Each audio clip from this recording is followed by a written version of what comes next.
ତାଙ୍କ ମଶାଣିରେ ପରା ଘର ଉଚ୍ଚ ଆବାସ କୈଳାସପୁର ତାଙ୍କୁ ଅଛି ଯଦି ପାଇବାର ଛଡ଼ା କଦଳୀ ନଡ଼ିଆ କ୍ଷୀର ତାଙ୍କ ଭୂତ ଅଟେ ସହଚର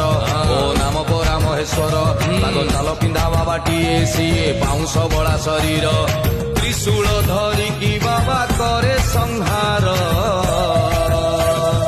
ଅଛି ଯଦି ପାଇବାର ଛଡ଼ା କଦଳୀ ନଡ଼ିଆ କ୍ଷୀର ତାକୁ ଅଛି ଯଦି ପାଇବାର ଭାଇ ପାଳୁଥିବୁ ସମବାର